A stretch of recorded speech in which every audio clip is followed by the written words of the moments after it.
great to be here today. This is always a great event. I really enjoyed the SANS Ransomware Summit last year. Glad to see it's back again.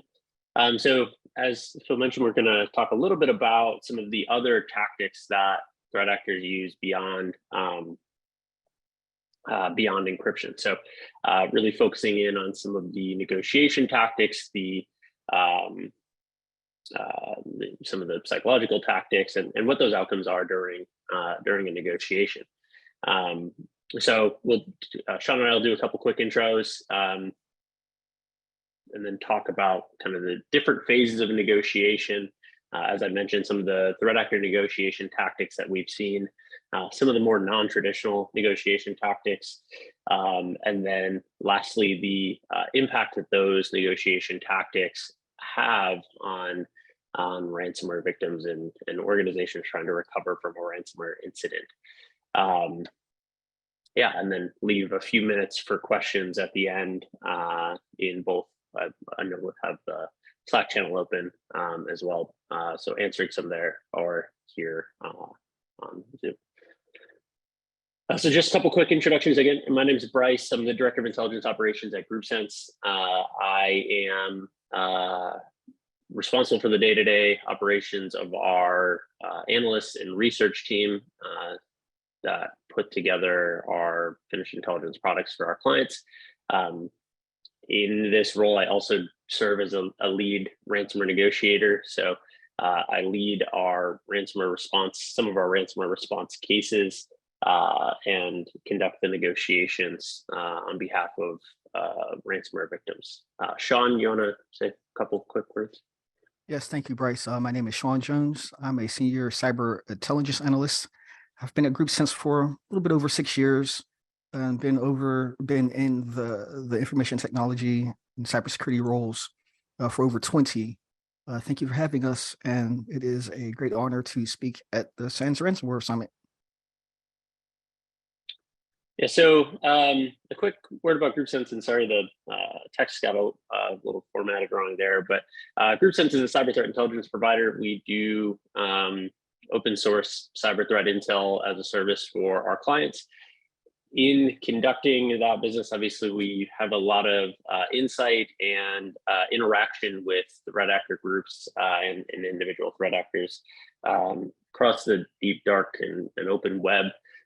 Because of that access and the experience we have interacting with threat actors, we've been asked to conduct some ransomware negotiations, and over the course of the last 3 or 4 years, we've really refined that process and added ransomware negotiation and ransomware response, ransomware preparedness services to our suite of offerings.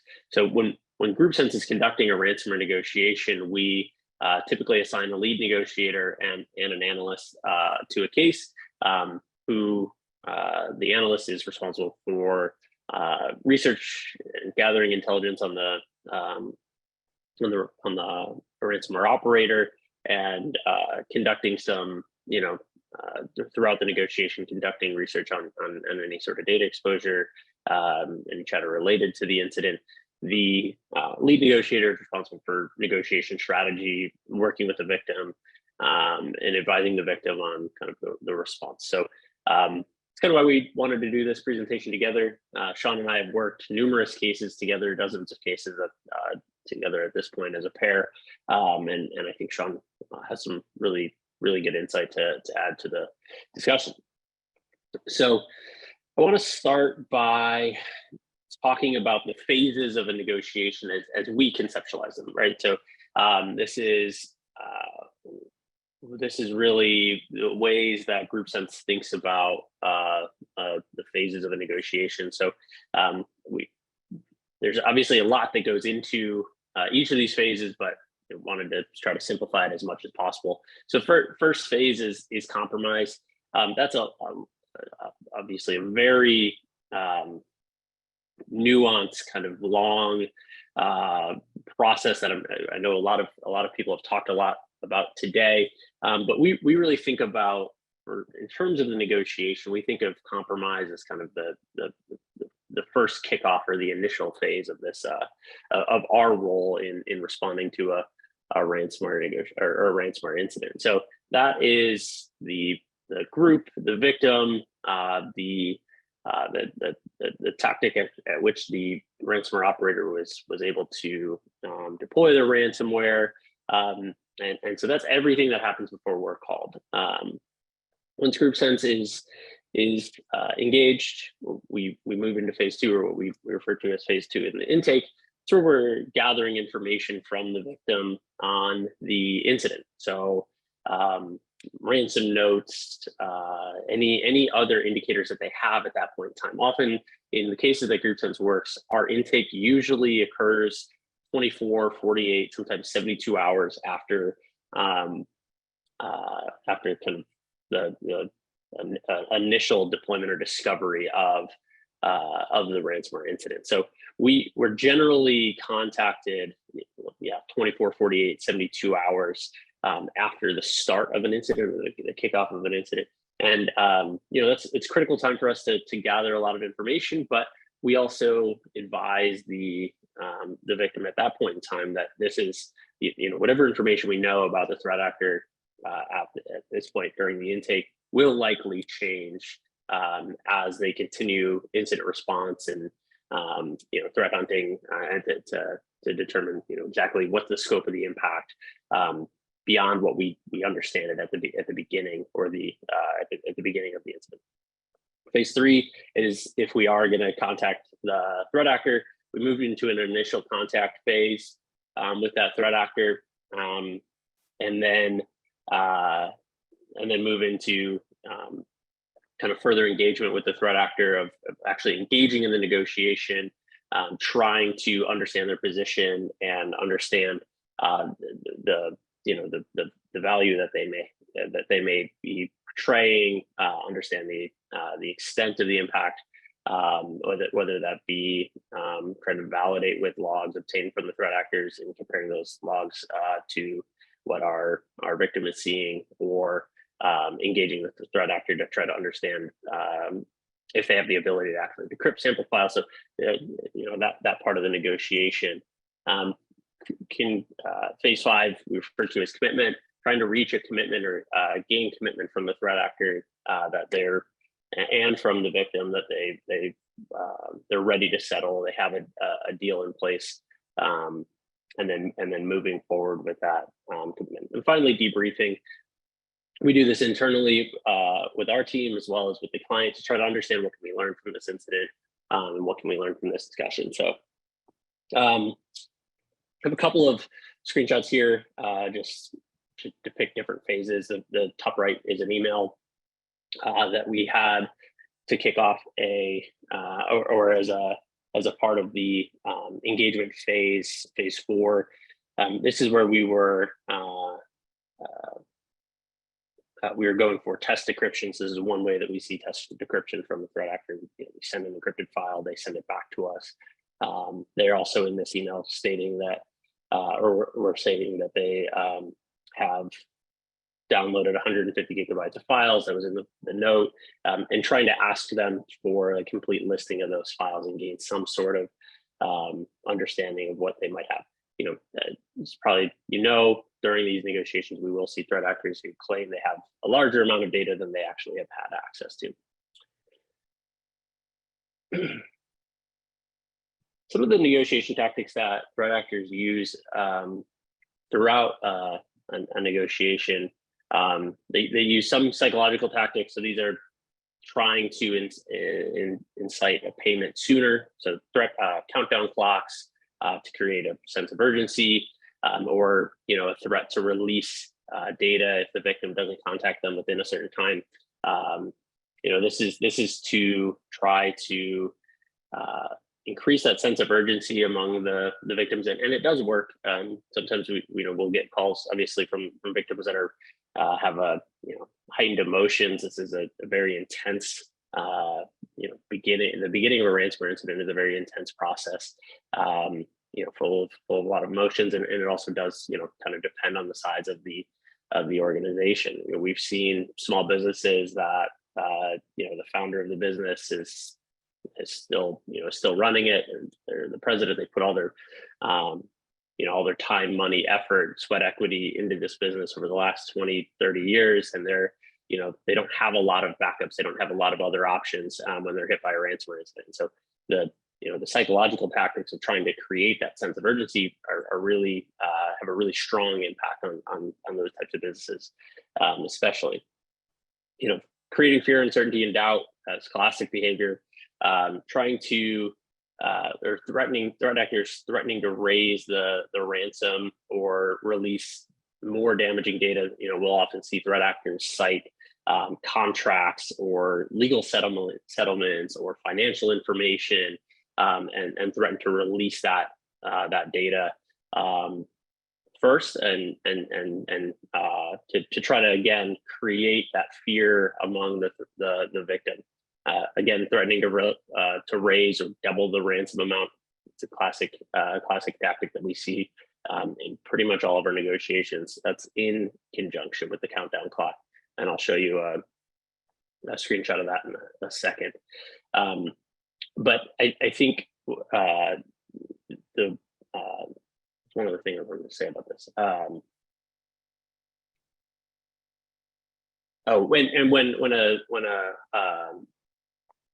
threat actor is threatening to release the data, that's oftentimes where we start to see victims really feel uncertain about what's going to happen, and some victims are thinking about the legal exposure associated with PII or some of their more sensitive information being released. Lastly, it's really, we see a lot of ransomware groups that start to or try to build rapport from the very beginning of the incident, even in their ransom note. They'll portray themselves as pen testers who are providing a service. Many of the chat features on ransomware shame sites or ransomware communication sites will say support. They'll build themselves as support or customer service representatives in kind of unique ways that seem like they're trying to build trust among the victims. They'll often, threat actors will often offer a security report or full, quote unquote, full pen test report as a part of the payment, not just with decrypting the data or the infrastructure of the victim, but they'll also say, hey, in addition to that decryption tool, we'll give you a full pen test report. Now, often they don't really produce a full report. It's usually kind of the top 5 general recommendations you give to any organization. Don't reuse passwords, patch vulnerabilities, et cetera, et cetera. But occasionally we do get a very detailed report from threat actors. We've seen threat actors that detail exactly which IP addresses they were connecting back to. They'll tell you exactly which vulnerability they exploited. They tell you exactly which credentials they used. I've even had a threat actor that commented on the password strength after sharing the password, the credentials that they used for initial access. They said it was weak AF. So it's interesting to see kind of the rapport that these threat actors will try to build, and then after a payment, if a victim does pay, we do see threat actors that maintain that level of customer service after post settlement. If the victim is struggling to decrypt a certain server or a subset of their data, we have seen threat actors that stay around and provide additional support, issue additional keys, and even go so far as to send data back or specific files back from the repository that they have to the victim. So that part's always interesting to see in the negotiation. So I said I would show a couple screenshots here really fast before turning it over to Sean.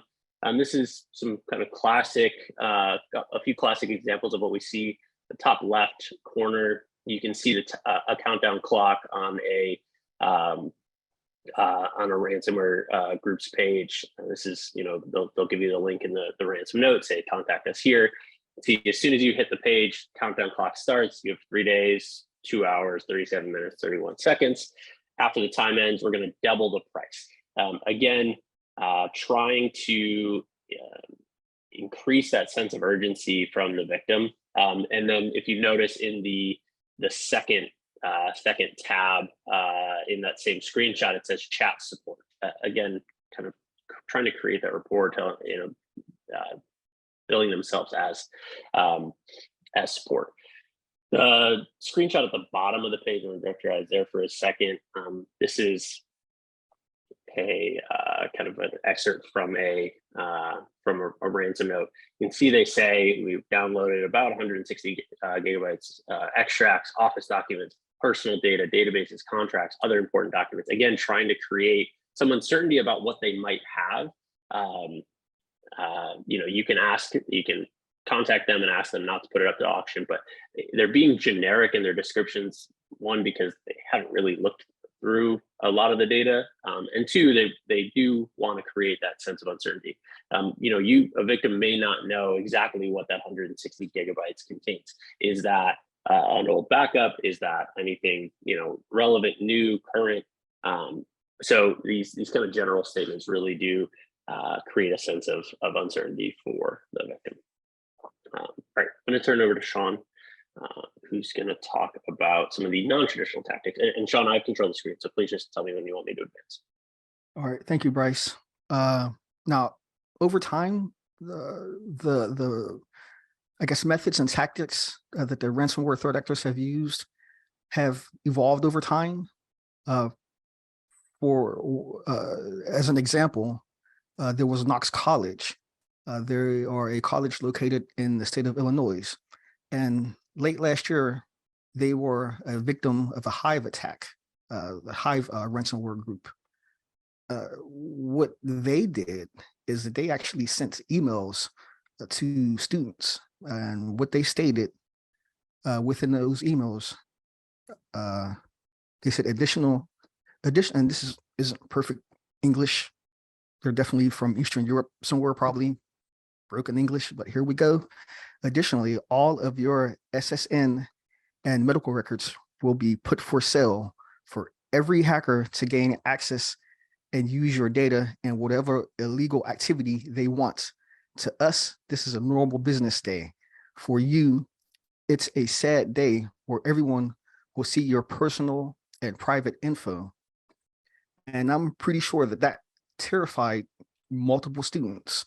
And now we have these students, probably at, their IT administrator, security administrator, if they got a CISO, at his office, maybe even at his door, I don't know, jumping up and down his neck about a ransomware attack that occurred. That's definitely going to put more pressure on everybody that's dealing with this thing. Another one, and this was pretty interesting. I thought this was actually pretty funny. Me and Bryce worked this one directly. Last year we worked a case, and they actually had a charity angle. The note read, and now, most important information, we are working with the International Children's Charity. Your money will be spent for the children's charity, so that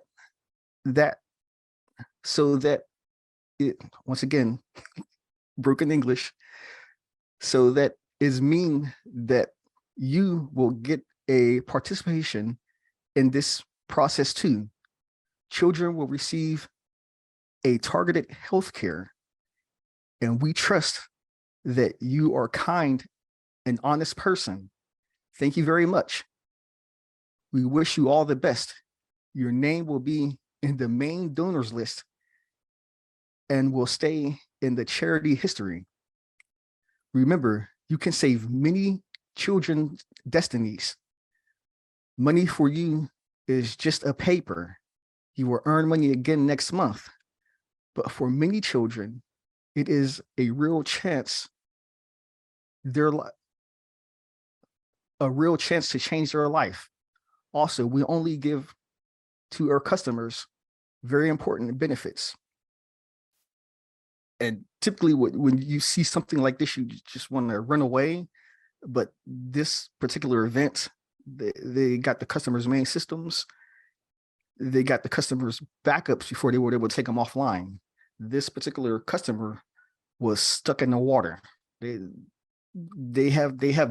actually have their customers calling them because they needed information, from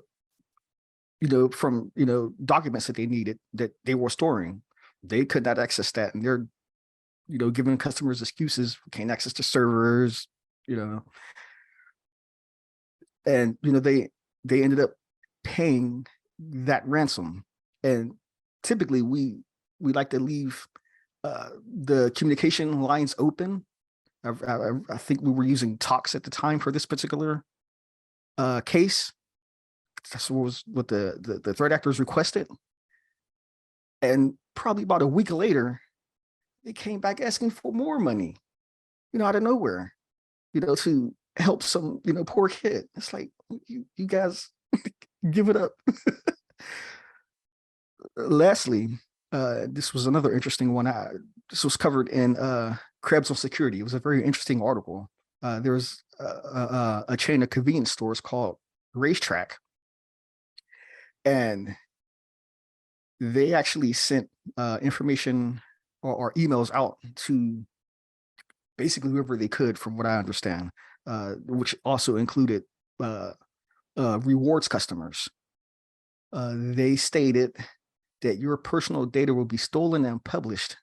Good day. If you receive this letter, you're a customer, buyer, partner, or employee of Racetrack. The company has been hacked, data has been stolen, and will soon be released as the company refuses to protect its people's data. We inform you that this information will be published on the darknet. They gave an Onion directory. Actually, they an Onion link.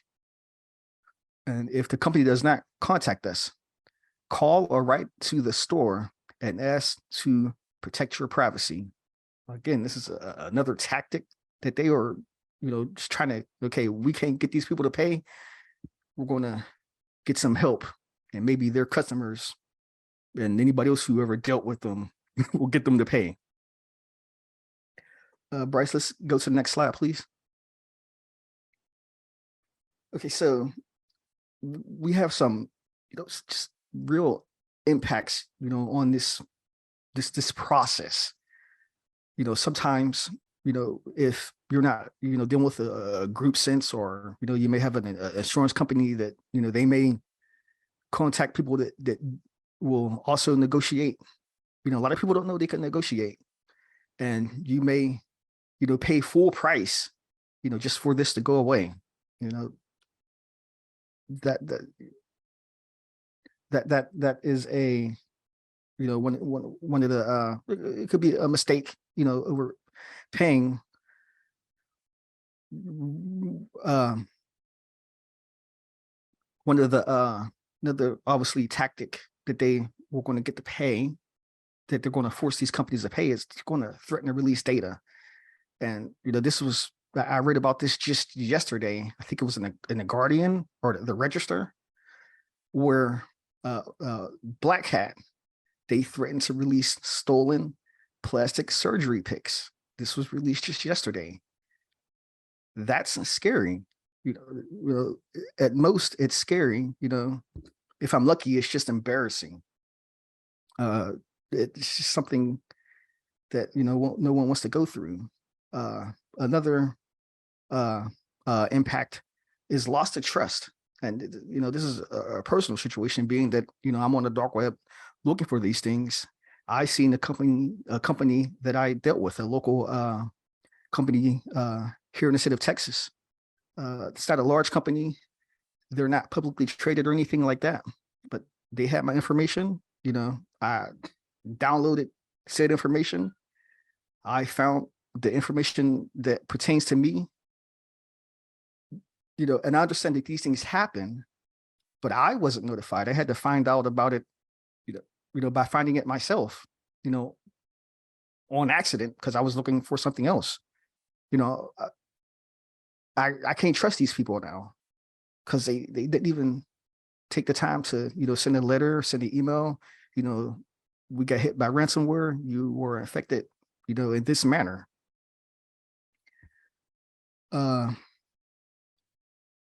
So that loss of trust. There are also financial impacts to these things also. Yes, even if you do pay, we've seen times where companies were sued, via class action lawsuit because of the loss of data that occurred. Recently, Yum Brands, they're going to get hit with a class action lawsuit. The San Francisco 49ers, they're going to get hit with a class action lawsuit. The city of Oakland, they're in the process of getting hit with a class action lawsuit from employees that deal with them due to these ransomware attacks.